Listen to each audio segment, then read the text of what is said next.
इस महीने में खासी गहमा गहमी होगी। इससे ये वही महीना है जिस महीने के हवाले से ये एक्सपेक्ट किया जा रहा है कि तहरीक इंसाफ लॉन्ग मार्च कर सकती है। और मैं पिछली वीडियोस में ये बात तफसील से बता चुका हूँ कि तहरीक इंसाफ के अंदर इसके हवाले से क्या सोच पाई जाती है। मैं 1 से 1.5 या 2 मिनट के अंदर अंदर उसको दोबारा कंक्लूड कर देता हूँ, 1.5-2 मिनट के अंदर। एक तो तहरीक इंसाफ के अंदर जो फैसला साज हैं उनमें से 80% लोग ये समझते हैं कि नवंबर इस्लामाबाद की तरफ मार्च करने का आइडियल महीना है। वो ये समझते हैं कि इस वक्त पाकिस्तान और अफगानिस्तान का बॉर्डर भी गर्म है। भारत की जानिब से भी नोटम जारी किया गया है और वहाँ पे जंगी मशकें हो रही हैं। उधर से भी एक सूरत हाल ज़रा टफ है। और साथ इंटरनली पंजाब में सानिया मुरीद के बाद तहरीक लब्बैक एक बड़ा चैलेंज हुकूमत के लिए बनी हुई है और पाकिस्तान के लोगों के अंदर बड़ा गम गुस्सा है और हुकूमत बहुत ज़्यादा खौफ में भी है, पैनिक में भी है। पुलिस भी इस वक्त एक पुलिस के अंदर भी एक इस्तराब है। जिस तरह से पुलिस को पहले आज़ाद कश्मीर में भेजा गया, फिर जिस तरह से तहरीक लब्बैक के सामने खड़ा किया गया, ओवरऑल पुलिस के अंदर आपने देखा कि अदील अकबर की खुदकुशी के बाद जो यहाँ पे एसपी अदील अकबर ने खुदकुशी की,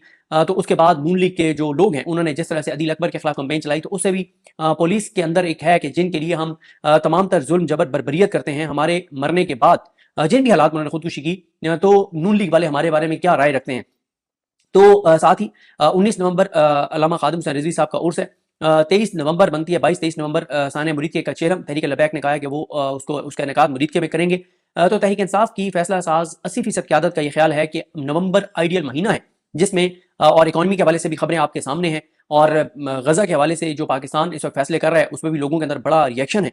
अफगान पॉलिसी के ऊपर भी लोगों के बड़े तहफ़्फ़ुज़ात हैं, खासतौर पर KPK के लोगों के। और जिस तरह से मोमेंटम बढ़ाते चले जा रहे हैं सुहेल आफरीदी, तो तहरीक इंसाफ की 80% फैसला साज क़यादत का ख्याल है कि आइडियल महीना है नवंबर, हमें मार्च करना चाहिए। अच्छा 20% ये समझते हैं। अच्छा कुछ लोग उनमें से वो जो 80% है जो समझते हैं कि हमें नवंबर में मार्च करना चाहिए, उनमें से कुछ हैं जो ये कहते हैं कि हमें इस बार इस्लामाबाद की तरफ मार्च नहीं करना चाहिए, हमें रावलपिंडी की तरफ करना चाहिए, हमें लियाकत बाग टारगेट रखना चाहिए या हमें फैजाबाद रखना चाहिए।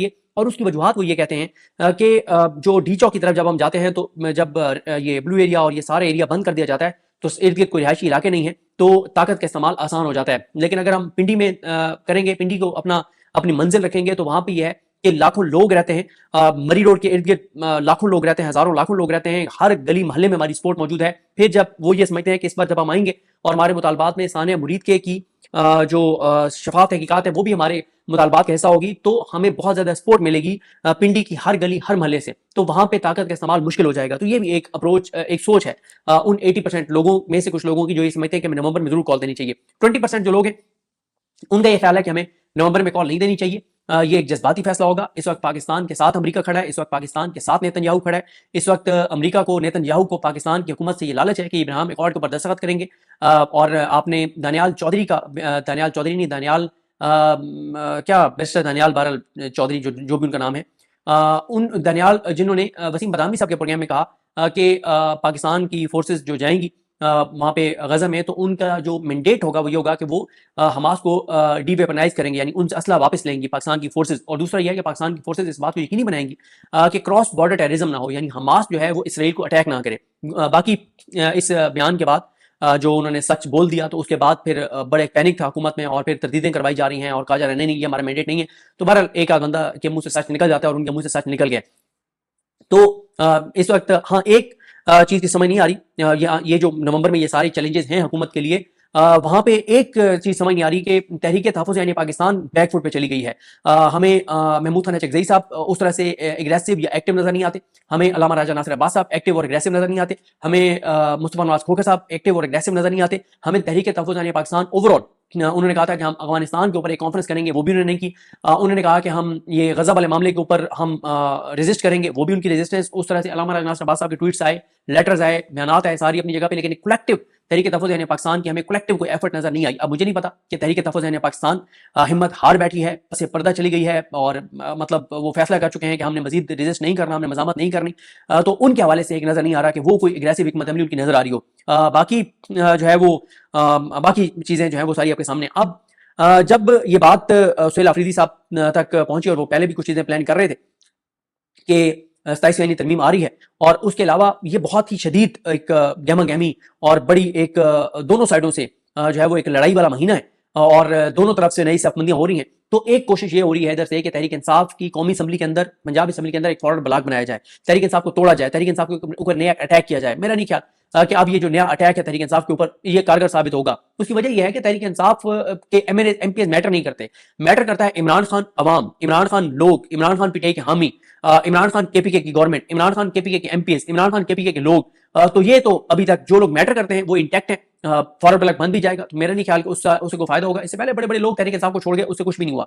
और ये सारी चीजें अब सोहेल आफरीदी साहब ने एक और कार्ड खेल दिया है। सोहेल आफरीदी साहब ने किया यह है, और ये उनकी बड़ी स्मार्ट मूव है, बड़ी स्मार्ट मूव है, बड़ी स्मार्ट मूव है। एक इतनी मेच्योर उन्होंने एक अटेम्प्ट की है, एक ऐसी उन्होंने कार्ड खेला है कि जो बहुत परेशान कौन है वफाकी हुकूमत के लिए और इस सिस्टम के लिए। उन्होंने किया ही है कि एक तो पहले उन्होंने 22 रुकनी एक कमेटी बनाई जिसमें अपोजिशन के लोग भी है केपीके असेंबली के, और बड़ी तगड़ी उन्होंने एक कमेटी बनाई है जो केपीके के अंदर ऑपरेशन के हवाले से, अमन अमान के हवाले से, इन तमाम चीजों को वो कमेटी देख रही है। उस कमेटी में सोहेल आफरीदी साहब ने और स्पीकर बाबर सलीम समाती साहब ने सोमवार के दिन आईजी केपीके उनको और सीटीडी के जो केपीके के हेड हैं उनको और चीफ सेक्रेटरी उनको बुलाया हुआ है कि हमें केपीके में अमन अमान के ऊपर आप आकर और ब्रीफिंग दें।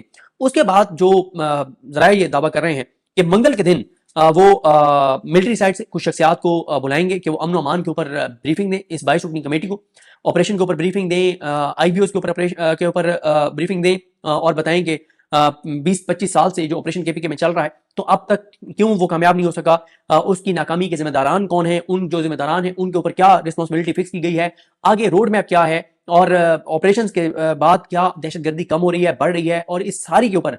और उसमें यह भी शायद इनका इरादा है कि मुतालबा करेंगे कि ये जो तहरीक इंसाफ पे इल्ज़ाम लगता है कि तहरीक इंसाफ वहाँ दहशतगर्दों को ला के उसने अपने दौर में बसाया, तो उसके ऊपर भी कहा जाएगा कि इस फोरम के सामने उन तमाम मीटिंग के मिनट्स जो है वो लाए जाए जिसके अंदर ये फैसला हुआ था या ये डिस्कशन हुई थी कि जो है वो किस तरह से लोगों को वापस ला के बसाना है। तो जाहिर है ये चीज़ अब वो आते हैं या नहीं आते, ये तो अब देखना होगा कि मंगल वाले दिन का इतलात है कि मंगल वाले दिन उन मिलिट्री साइड से शख्सियात को जो है वो बुलाया जाएगा इस कमेटी के सामने। उसके बाद जो स्मार्ट उन्होंने मूव किया है वो ये उन्होंने किया है सोहेल आफरीदी ने कि उन्होंने वो किया है पॉलिटिकल जो स्टेक होल्डर्स हैं केपीके के उन तमाम को कॉल्स किए हैं। मौलाना फजल रहमान साहब को उन्होंने कॉल किया है, एमल वली खान साहब को उन्होंने कॉल किया है, सिराजुल हक साहब को कॉल किया है, अमीर मकाम साहब को कॉल किया है, आफ्ताब शेरपाव साहब को कॉल किया है, मोहम्मद अली शाह बादशाह साहब को कॉल किया है। अब ये केपीके के स्टेक होल्डर्स हैं। अब सोहेल आफरीदी साहब ने इनको बुरी तरीके से फंसा दिया है। ये शख्सियात उस ये जिरगा अब जुमेरात को शायद बुलाया जाए केपीके का, और इस जिरगे में जो है वो केपीके के तमाम स्टेक होल्डर्स को बुला के और केपीके के अमन अमान की सूरत हाल, दहशतगर्दी की सूरत हाल, मिलिट्री ऑपरेशन, तमाम चीज़ों पे बात की जाएगी। अब ये शख्सियात उस जरिए में जाती हैं तो भी सियासी तौर पे मरती हैं, नहीं जाती तो भी सियासी तौर पे मरती हैं। क्यों जाते हैं तो उसमें जो मुश्तरका फैसला होगा उसको कल को इनको ऑनर करना पड़ेगा, और अगर नहीं जाते तो लोग कहेंगे कि ये भाग गए, ये कंप्रोमाइज है, चाबी वाले खिलौने। तो ये जो जिरगा इन हाउस एक जिरगा जुमेरात को मुमकिन तौर पर हो सकता है इन तमाम पार्टी ये इन तमाम स्टेक होल्डर्स को जिनको कॉल्स किए इनको बुलाकर, तो उसमें शायद मीडिया के कुछ लोगों को भी बतौर ऑब्जर्वर जो है वो बुलाया जाए। तो अब ये इन्होंने सोहेल आफरीदी साहब ने ये मूव करके और अपनी मेच्योरिटी का सबूत दिया है कि वो तमाम स्टेक होल्डर्स को ऑन बोर्ड लेना चाहते हैं। देखें वो इस वक्त कर रहे हैं, वो एक ही चीज कर रहे हैं कि वो टेम्परेचर बढ़ा रहे हैं वफाकी हुकूमत के लिए, इदारों के लिए वो टेम्परेचर बढ़ा रहे हैं। वो बार बार मिलिट्री ऑपरेशन के ऊपर बात कर रहे हैं, वो कोलैटरल डैमेज के ऊपर बात कर रहे हैं। ज़ाहिर है वफाक अपने कार्ड खेल रहा है, वो अपने कार्ड खेल रहे हैं, लेकिन दोनों के जो कार्ड्स आपस में खेल रहे हैं अल्टीमेटली कौन जीता है वो आपने आने वाला वक्त बताएगा। लेकिन एक बात तो तय है कि टेम्परेचर बढ़ता चला जा रहा है और यही टेम्परेचर सोहेल आफरीदी बढ़ाना चाहते हैं और इसमें वो खासे कामयाब हैं। अब बार बार एक ही सवाल होता है, नवंबर में आ रहे हैं नहीं आ रहे। मेरी आज भी एक दोस्त से बात हुई जो आज केपीके में मौजूद थे, वहां से वो वापस आ रहे थे इस्लामाबाद की तरफ। उन्होंने कहा यार मैं तो जितने लोगों से मिला हूँ, यंग जो लोग हैं पीटीआई के स्टेक होल्डर्स हैं, वो सब तो ये समझते हैं कि नवंबर में हमारे पास मार्च के अलावा कोई चारा नहीं है। चाहे हम केपीके की साइड पे आके हम बैठ जाएं और हम आगे ना बढ़े, अटक की पुल की पटरी तक बैठ जाएं, लेकिन हमें हर सूरत में जो है वो आना चाहिए। और आप देखेंगे सोहेल आफरीदी अब तक तमाम कार्ड बड़े जबरदस्त तरीके से खेल रहे हैं। आपने कल वज़ीर-ए-आज़म शहबाज शरीफ को चित्राल में देखा, वो मिन्नतें तरले कर रहे हैं सोहेल आफरीदी के। ख्वाजा आसिफ गिदर भपकियां धमकियां, ये कर देंगे वो कर देंगे, ये एंटी स्टेट है और आप कहते थे हम इसको बनने नहीं देंगे, अगला बन गया तो आप शहबाज शरीफ उसकी मिन्नतें तरले कर रहे हैं कि तामुन कर रहे हैं, हम आपके साथ ताउन करने को तैयार हैं, हम आपके साथ चलने को तैयार हैं। नहीं नहीं, आप क्यों चलने को तैयार हैं? आप तो बड़ी धमकियां देते थे कि हम नहीं बनने देंगे, अब वो बन गया तो आप कह रहे हैं चलने के लिए तैयार हैं।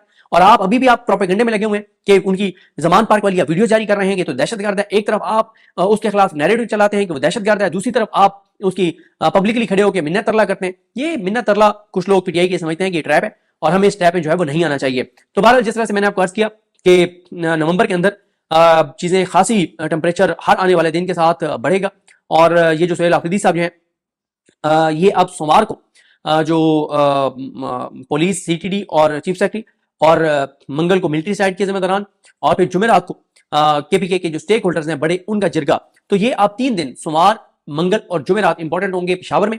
और मंगल को इमरान खान साहब से मुलाकात का दिन है, मुलाकात नहीं कराई जाएगी नवंबर में। मुझे बिल्कुल नहीं लगता कि अब नवंबर में इमरान खान साहब की किसी से भी मुलाकात कराई जाएगी, चाहे वो बहनें हो, चाहे वो वकला हो, चाहे वो पोलिटिकल लीडर्स हो। और इससे पहले और उसके बाद फिर ज़ाहिर है जब 27वीं तरमीम हो जाएगी उसके बाद मुलाकातें होती रहें, और जब नवंबर गुजर जाएगा तो फिर शायद इतना दबाव जो है वो बाकी नहीं रहेगा।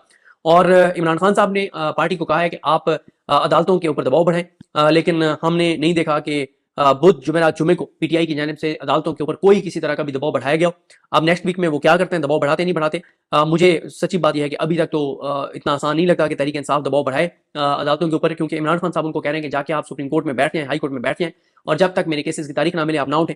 लेकिन अभी तक तहरीक इंसाफ कम अज कम इस हद तक जाती हुई नजर नहीं आ रही। हाँ, अगर वो फैसला करते हैं तो वो सामने आ जाएगा, लेकिन देखते हैं जी चीजें कैसे आगे बढ़ती हैं। और 1 नवंबर से ही मामला गर्म हो गए हैं, 1 नवंबर से टेम्परेचर बढ़ना शुरू हो गया है, और सुहेल आफरीदी रोजाना ऐसी एक्टिविटीज अब आगे करेंगे, एक एक दो दो, जिससे टेम्परेचर जितना वो बढ़ा सकते हैं वो बढ़ाएं। और उनका ये ख्याल है कि अगर हम टेम्परेचर से बढ़ा लेते हैं तो ये भी हो सकता है कि कोई खान साहब के साथ बरह रास्त जाकर कोई बात शुरू कर दे। देखिए ये जो है ना, शामी कुरैशी साहब से फवाद चौधरी साहब का या इमरान इस्माइल साहब का इन लोगों का जाके मिलना, उससे कोई फायदा नहीं होगा। अगर तो कोई ये संजीदा इस मामले में, तो फिर यह है कि जाज चौधरी साहब, यास्मीन राशिद साहबा, शामी कुरैशी साहब, उमर सरफराज सिमत साहब, मियां महमूद रशीद साहब, इनको 2 गाड़ियों में बिठाएं, इनको अडयाला ले जाए, इमरान खान के सामने बैठाएं, इमरान खान साहब से इनकी बात करवाएं, तो वो इमरान खान को तजवीज़ दे सकते हैं, मशवरा दे सकते हैं। बाकी फैसले इमरान खान ने करने, जिसने भी बात करनी है वो जाके इमरान खान से बात करे। इमरान खान के अलावा तहरीक इंसाफ में से फैसलों का इख्तियार किसी के पास नहीं है।